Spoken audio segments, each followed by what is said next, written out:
তো ঠিক তখন দেবতা এনকি এই প্রথম জেনারেশনের যে মানুষ যারা অলরেডি তারা তৈরি করছিল, এই মানুষের ডিএনএতে তার নিজের ডিএনএর এসেন্স ঢুকিয়ে দেয় এবং এই নতুন সেকেন্ড জেনারেশনের যে মানুষটা তৈরি হবে সেটাকে সে নিজের ডিএনএর এসেন্স দিয়ে তার বোন সেই দেবীর পেটে দিয়ে দেয়। তো ওই দেবীর পেট থেকেই সেকেন্ড জেনারেশন মডার্ন হিউম্যান তৈরি হয়, যেটাকে পরবর্তীতে তারা আদামু বা আডাপা নাম বলে।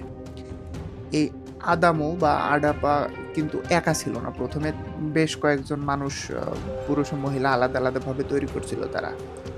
এই যে মডার্ন হিউম্যান বা স্মার্ট হিউম্যান তারা তৈরি করে, এরা কিন্তু ওই দেবতার এসেন্স পাওয়ার কারণে তারা হচ্ছে অত্যাধুনিক চিন্তা করতে সক্ষম ছিল এবং তাদের গায়ে প্রচণ্ড শক্তি ছিল। তো এই হচ্ছে ক্রিয়েশন মিথ, যেটা সুমেরিয়ানরা লিখছিল তাদের ক্লে ট্যাবলেটগুলাতে।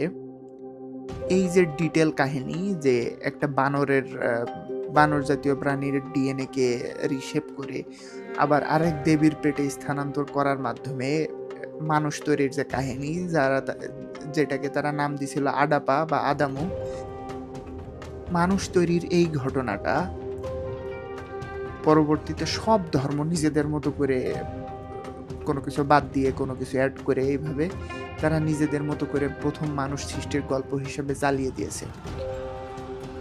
আমরা কোরআনে মানুষ সৃষ্টির যে গল্পটা পাই সেটা এই গল্পের সাথে হুবহু মিলে যায়, হয়তো কোনো কিছু বাদ গেছে বা কোনো কিছু অ্যাড করা হয়েছে, কিন্তু বিষয় হচ্ছে বেসিকটা আসছে কিন্তু সুমেরিয়ান ক্রিয়েশন মিথ থেকেই।